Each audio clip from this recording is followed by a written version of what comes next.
Do you ever suffer with back pain when you're laying flat on your back in a bed? Have you noticed that sometimes when you bend over, especially if you reach out, you get a pain in the back of your hip? Lastly, do you ever get a pain in the groin area, especially when you're trying to walk? Well, chances are what you're dealing with there is a hip flexor strain or just tight hip flexors. Today, we're going to talk about how to solve that problem and get you back on track. Hey everyone, I need you to do me a quick favor. I've noticed in my analytics about 90% of you watch my videos, which I'm really grateful for, but you're not clicking on the subscribe. And since I put these videos out every week, I really want you to get these videos as soon as they come out. So please do me a favor. If you'll punch the subscribe button down below, ring the bell so that it will notify you when a new video comes out. I promise you, I'll keep making these videos and try to keep them as informative as possible. Many times I'll get clients who will come into my office and they'll complain of hip pain right above the hip on the back side. And one of the things that they'll talk about is when they bend over to reach out to pick up something, they notice that their back of their hip really hurts. Other times I may get complaints where someone will say, when I go and I lay down in bed and I'm laying flat, I get this pain in the lower part of my back. And they think that it's the mattress. And some of my clients have changed their mattresses 2 or 3 times. So let me save you a little time and save you a little money and talk about one of the common causes of these issues.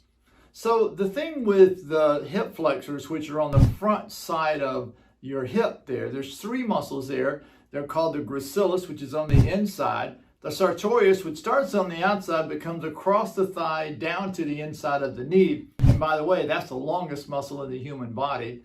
And then lastly, the psoas, which we've all heard about at every gym or PT and so forth, because that's the one that people talk about the most.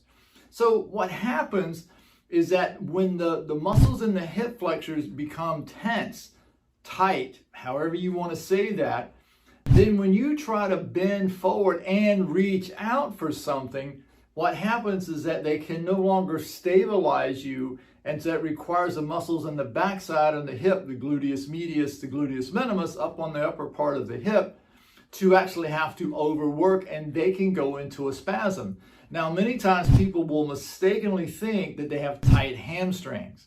Now, tight hamstrings are going to come into more of a play on the lower part of the hip. But what we're talking about now is this is more up to the upper part of the hip, slightly to the outside, and that's usually a cause from the hip flexors themselves.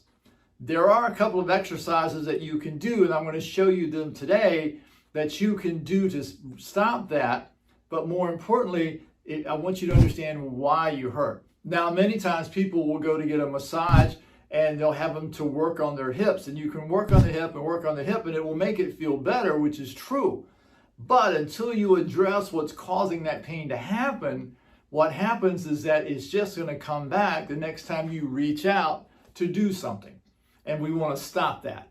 You can take shots for it, you can take pain pills for it. It's just really just masking over the pain. And it's just going to be a nagging thing that for the rest of your life you'll have, and you'll start to develop an anticipation of pain, which then contracts and tightens the muscles. You've heard me talk about everything you think, feel, and do tenses your muscles, and we want to stop that. So let's get started on a couple of things that you can do here. Well, number one, the upper quads, which comes right in over these hip flexors here, we want to start and loosen them up first. You can do this laying on the floor, or you can do it laying on a bed. So I'm going to do it up here on the massage table so you can see. But what we want to do here is lay on your side like this. You have this leg here is bent, the lower leg, and I'm just going to grab my ankle here, and I want to breathe out, and I want my knee to come behind my torso.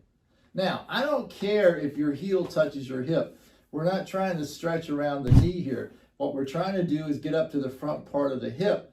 And by the way, if this is tight, you'll feel back pain when you stand up, especially when you get up out of bed in the morning. So this really has two things that it helps with, is that as you start to straighten or lengthen these out, I'm sorry, let me rephrase that. When you start to release the tension in these muscles here, and this leg can come right on behind you, what will happen is when you get out of bed in the morning, and you stand up, you'll have less back pain. But more importantly, as you lean over for purposes of today's video, you're going to have less pain in your hip as well. Now, when you're doing this, and if you can't reach your ankle, you can use a yoga strap or a rope around your ankle. You want to pull the leg behind you gently. You're not forcing it here, but you're going to breathe out as the muscle is releasing so that you can relax to let that release. And then hold that for like 5 seconds, and then you're going to come back and repeat that 10 times. The purpose of doing that is to unlock these upper quad muscles here. Now, I know some of you may say, well, I do that at the gym when I stand on one foot. The truth of the matter is that really doesn't work to get to the upper quad. It will stretch a little bit around your knee there, but the upper quads it will not, because you'll lose your balance trying to stand up straight and pull the knee behind your torso. Secondly, you're tightening your calf muscles because you're trying to balance on the one foot. So laying on the side prevents you from falling, number one. And number two, more importantly, it actually gets to the upper part of that quad. Now, let's move on to the next one. Okay, now on this one, you're going to get in this position. And I know some of you is going to say, well, I do this in the gym. And you do a form of it. What happens a lot of times is people want to lean forward this way. And when you do that, you really start to stretch a little bit back here, but you're not really stretching where you need to be, which is on the front of this hip, the leg that's down, okay? And in fact, there's 3 of them there, you're not getting there either. So the key to this is to A, keep the torso straight. I do it next to a bed or a table, and I'll explain a little further why I do that. But the key to it is to keep the torso straight. Now, the first thing I want to do is set the foot here in the proper position. If I put my foot here and I lean forward and I go as far as I can go with my torso straight, my knee should be directly over my ankle. If it's back here, the foot's too far forward. If I can come this far, the foot's too far back. So once I get to the point that I know that as far as I can go, my knee stops directly over my ankle, I set this foot here and I don't move it again through the whole process. Now, the leg coming down, like I said, you have 3 muscles there. We're going to do this 10 times, and you're going to breathe out as you lean forward, and you're going to hold that for 5 seconds, focusing on just releasing the tension in the muscle. If you try to overdo this, the brain's going to fight with you here, and you're not going to release that. This is all about releasing. This is not about lengthening muscles. Your muscles are not going to get any longer, but you're releasing tension. And what you want to do is breathe out, relax the mind, and allow the muscle to let go. And you're going to repeat that 10 times. Now, once you do the 10, the reason next to this table here is I want to be able to support myself as I bring the lower knee here in about 2 inches. This is going to take me in from the psoas to the sartorius muscle. I'm going to repeat the same thing, but I'm going to feel it in a little bit different spot coming down the outside of my thigh here. And again, I'm going to do this 10 times. Again, I'm going to move this knee here in another 2 inches. Now I'm into the gracilis on the inside part of my thigh, and I'm going to repeat the same stretch again 10 times. And what that will do is when I stand up and then I lean over like this, I don't feel that pain back here. As you can see, this is a pretty easy thing to fix. But I know several people who have suffered with this for months and in some cases for years because no one told them how to do it. Now, the typical thing is they'll have you to go home and lay in bed and lay flat and rest and focus on trying to release that. It's difficult to do because, number one, in that position, you put the muscle in a lot of tension.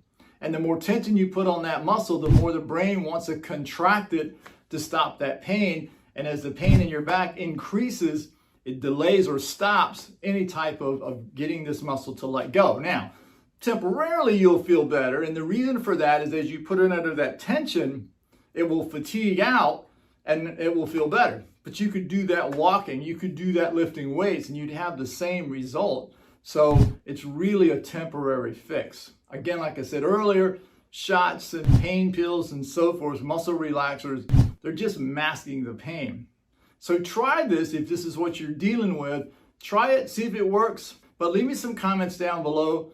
If you look at my comments, you'll see that I'll respond pretty quickly. Sometimes I get a little lazy here, but I try to respond as quickly as I can. But the thing is I'll respond to you and hopefully answer any questions that you have. But for now, see you. I hope you enjoyed this last video. Be sure to click on the video here to my left and enjoy.